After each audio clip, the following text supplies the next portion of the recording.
sniper, lurker, anchor, captain. You can hear about all these people both when watching esports events and in a regular matchmaking or on Faceit. But who are these people? What are they supposed to do? Why are they needed? Can you somehow do without them? It's about time to figure out what roles exist in a CS2 roster, where they came from, and how strictly they need to be followed. You're watching Steam Inventory Helper, and first, you can already upgrade your Steam profile for free. How to do it? Download the extension from the official Chrome store, go to your profile and customize it however you like, without limitations. Choose from pre-made themes or customize each element separately. You can even send a configuration link to a friend. Once they click on it, their profile will look just as cool as yours. A quick disclaimer before we start: if you think CS is solely about who out-aims who, you're wrong. Yes, aim matters a lot, and luck is also a factor, but you can win a round without a single shot fired, just with grenades. Sure, everyone loves watching highlight reels with beautiful multi-kills rather than perfect utility usage. But remember, Dosia didn't get his legendary graffiti for nothing. Professional CS is a very structured thing, especially if we're talking about the Tier 1 scene. Even getting into Tier 2 or 3 and staying there is hard without clear structure and discipline. That's why every single team without exception has key roles. But what is a role? A role is a set of tasks a player must perform during a game. Usually, one player is assigned one role, so their gameplay doesn't fundamentally change between sides or maps. However, roles can be combined. So, what roles exist in CS2? First, the in-game leader,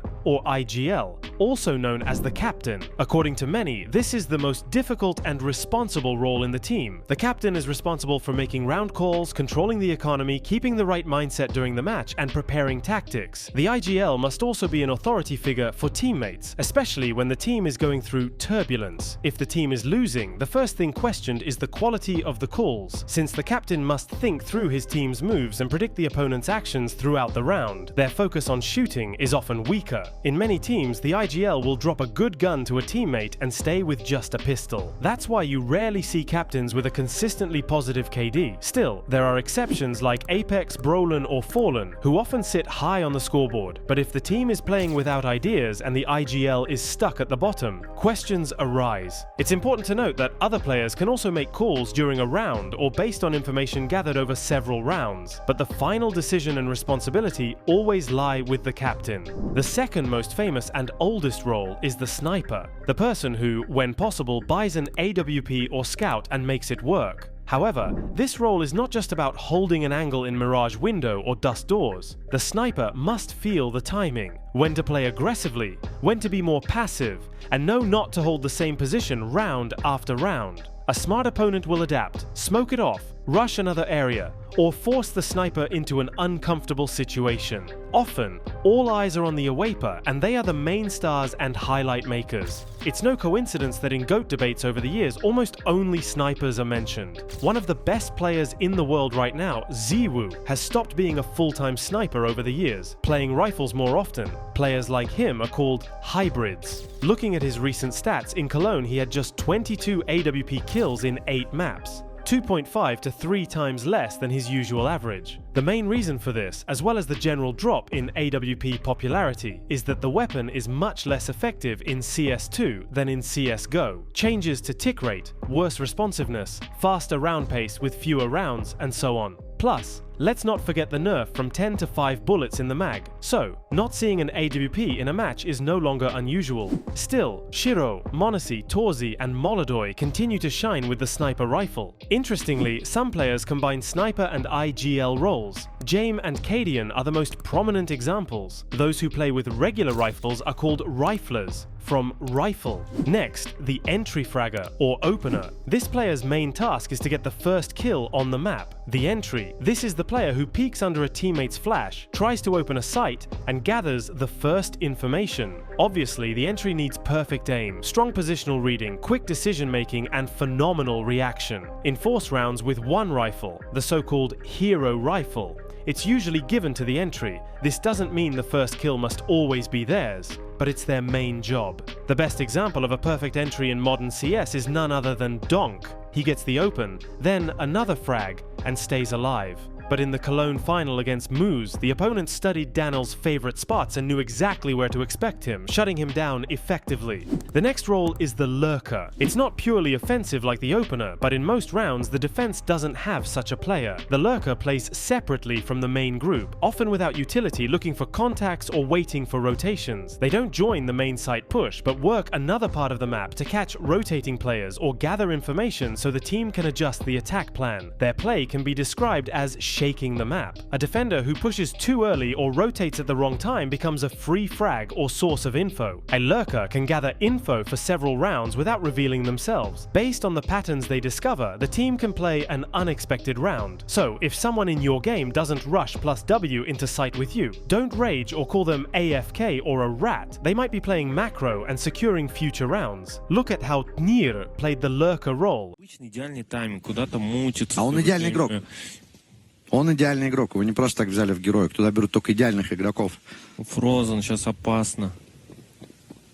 Ой-ой-ой, на презентацию! Even though he's nominally an anchor, the one who opposes the Lurker or entry is the anchor. This player is tied to one site and plays there every round. Ideally, they know every pixel, every nade lineup, how to play passive or aggressive, stack or solo hold. Their main job is to hold off the attack as long as possible. The longer they survive until help arrives, the better the chance of a successful retake. Anchors must stay calm, ready for rounds where they get rushed constantly, or rounds where their site is ignored. The team's CT side round count often depends on their skill. The best anchors are Bit, Zontix, and Gymfat. And of course, you can't forget the CIS legend, Perforator.